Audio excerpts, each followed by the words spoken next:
Hello friends, स्वागत है आपका मेरे यूट्यूब चैनल पारुल्स नॉलेज में। आज मैं काफी समय बाद आपके लिए एक नया नॉलेज लेकर हाजिर हूँ।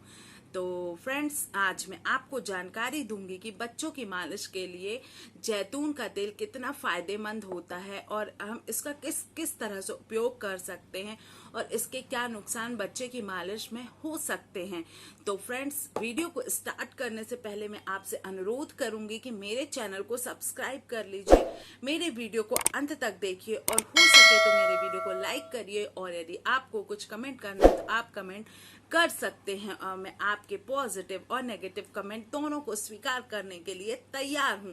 तो चलिए फ्रेंड्स, स्टार्ट करते हैं वीडियो। तो फ्रेंड्स, जब आपके घर में कोई नवजात शिशु आता है तो सबसे पहले आपके दिमाग में यही बात आती है, यानी कि हर पेरेंट्स के दिमाग में ये बात आती है कि मैं कौन से तेल का इस्तेमाल करूं जिससे बच्चा बहुत ज्यादा तंदुरुस्त हो जाए। तो सबसे पहले तो यही रहता है ना कि हम ऑयल कौन सा चूज करें। तो फ्रेंड्स, यदि आपने फिगारो ऑयल चूज किया है तो आप इसका और भी कई तरीके से इस्तेमाल कर सकते हैं, क्योंकि फिगारो ऑयल यानी कि या जैतून का तेल जो होता है वो बहुत ही ज्यादा फायदेमंद होता है। यह बच्चे की स्किन को सॉफ्ट बना के रखता है। यदि मान लो आपका बच्चा आज पैदा हुआ है और 4 दिन बाद से भी यदि आपने उसकी हल्की हल्की मसाज स्टार्ट की और आपने जैतून के तेल का चुनाव किया है तो आपने बहुत सही तेल का चुनाव किया। आप हल्के हाथों से जैतून के तेल से बच्चे की मालिश कीजिए तो उसकी जो सॉफ्ट स्किन है वो हमेशा सॉफ्ट बनी रहेगी, क्योंकि ऑयल में स्क्वेलिन होता है जो बच्चों को नमी प्रदान करता है।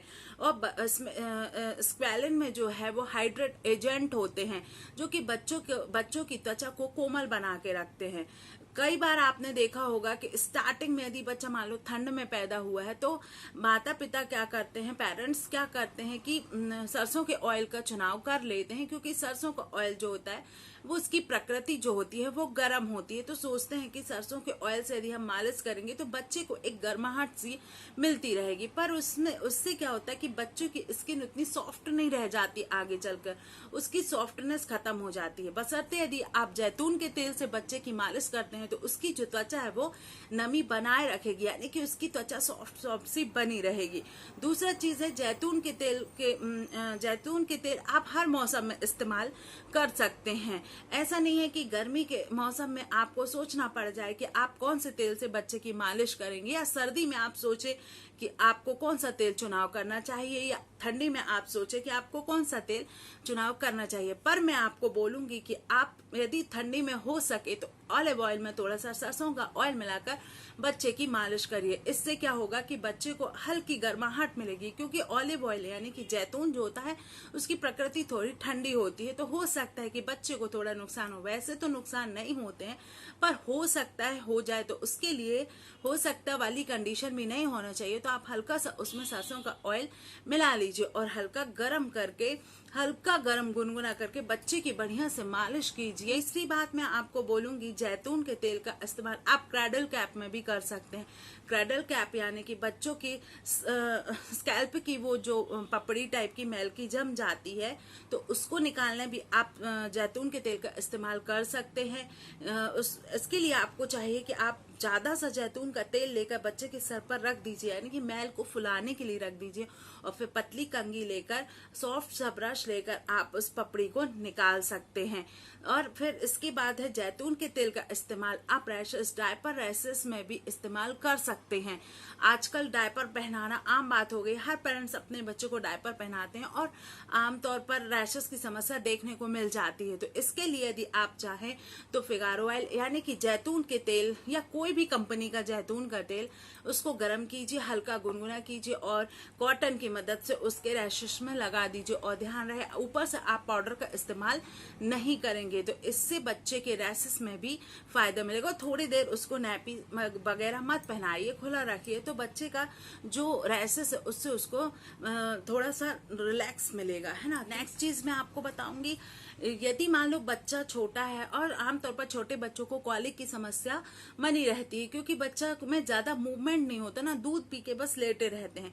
तो यदि आप बच्चे को कॉलिक की समस्या को खत्म करना चाहते हैं तो जैतून के तेल से बच्चे के पेट में हल्की मसाज कीजिए, इससे आपके बच्चे को कॉलिक की प्रॉब्लम से निजात मिलेगा। दूसरी चीज मैं आपको बताना चाहूंगी, अच्छी नींद के लिए। मान लो आपका बच्चा अच्छे से सो नहीं रहा है, डिस्टर्ब हो रहा है किसी भी चीज में, वो सो नहीं रहा है, उसमें रो रहा है, तो इसके लिए आपको चाहिए कि आप जैतून के तेल से बच्चे के तलवे में अच्छी सी मसाज कीजिए। यदि आप बच्चे के तलवे में अच्छी मसाज देंगे तो अपने आप बच्चा सो जाएगा और लंबी नींद लेगा वो, और बच्चा जितनी अच्छी नींद लेगा उतना अच्छा वो स्वस्थ रहेगा। तो आप बच्चे की सोने से पहले जैतून के तेल से बढ़िया से पैर की मसाज कर दीजिए तो आपका बच्चा लंबी नींद ले लेगा। फिर इसके बाद बालों के लिए भी फायदेमंद है। आप के बच्चे का मुंडन करवाकर आप आए हैं, अब मुंडन के बाद आपने देखा कि बच्चे के बाल उतने अच्छे से ग्रो नहीं कर रहे हैं, तो आपको चाहिए कि आप जैतून के तेल से हल्की हल्की मसाज करिए, तो उससे बच्चों के हेयर ग्रोथ अच्छा होगा। तो ये बालों के लिए भी फायदेमंद होता है। प्लस आप जैतून के तेल का इस्तेमाल बच्चे की डाइट में भी शामिल कर सकते हैं। आप चाहें तो हल्का आधा चम्मच 1 चम्मच जैतून के तेल को बच्चे की डाइट में शामिल कर लीजिए, इससे उसको पोषण मिलेगा। तो फ्रेंड, इस तरह से फिगारो ऑयल के कई फायदे हैं, पर मैंने आपको ये इम्पोर्टेंट फायदे बताए जो कि आप बच्चों के लिए इस्तेमाल कर सकते हैं। छोटी छोटी चीजें हैं, जैसे मान लो क्रैडल कैप है, इसके लिए आप परेशान होने लगे कि क्या किया जाए, या रैशेस आ गए क्या किया जाए, तो इसके लिए आपको परेशान होने की जरूरत नहीं है, आप घर पे ही रखे ऑलिव ऑयल का इस्तेमाल कर सकते हैं। इसके बाद है, आपने एक मिथ, मैं तो मिथ बोलूंगी, यदि आपने इस चीज को सुना होगा कि ऑलिव ऑयल से बच्चा गोरा होता है, तो मैं इस चीज को नहीं मानती हूँ कि ऑलिव ऑयल से बच्चा गोरा होता है। देखिए, इस नेचुरल, ईश्वर ने जो बच्चे को कलर दिया है वही उसका नेचुरल कलर है, आप उसको चेंज नहीं कर सकते हैं। यदि मान लो कुछ टाइम के लिए चेंज हो भी जाएगा तो वो कुछ टाइम बाद अपने नेचुरल कलर में फिर आ जाएगा। तो आप इस बच्चा गोरा है काला है, आप इस चीज में परेशान मत होइए। हाँ, यदि आप मालिश के पर्पस से ये सोचकर मालिश कर रहे हैं कि हाँ मैं अपने बच्चे को पोषण दे रही हूँ या बच्चे को मजबूत बना रही हूँ, तो ये जैतून का तेल बहुत अच्छा है। पर यदि आप ये सोच के मालिश कर रही हैं कि बच्चा गोरा हो जाएगा, तो ये चीज, मैं इस चीज को नहीं मानती हूँ। और मैं आपसे भी बोलूंगी कि आप इस भ्रम में मत रहिए कि बच्चा इस तेल से गोरा हो जाएगा, उस तेल से गोरा हो जाएगा, ऐसा नहीं है।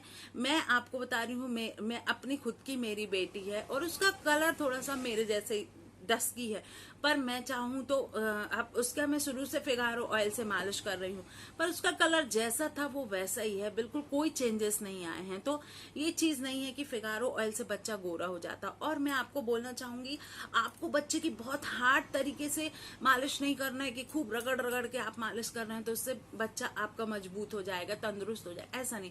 आप जितने हल्के हाथों से बच्चे की मालिश करेंगी, जितनी देर तक मालिश करेंगी, उस बच्चे को उसका फायदा मिलेगा।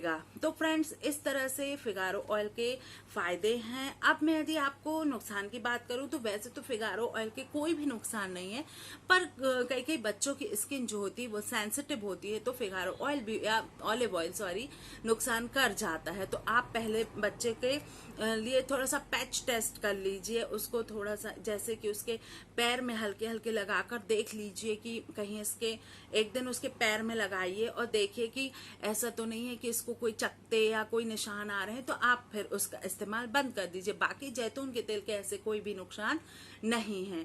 तो फ्रेंड्स, ये थी आज की मेरी ऑलिव ऑयल को लेकर जानकारी। यदि आपको मेरी जानकारी पसंद आई है तो मेरे वीडियो को लाइक करिए, चैनल को सब्सक्राइब करिए, और जिन लोगों ने मेरा अब तक चैनल सब्सक्राइब कर लिया, मैं उनका तहे दिल से धन्यवाद देना चाहती हूँ। फ्रेंड्स, मिलते हैं नेक्स्ट वीडियो में। Thank you for watching my video.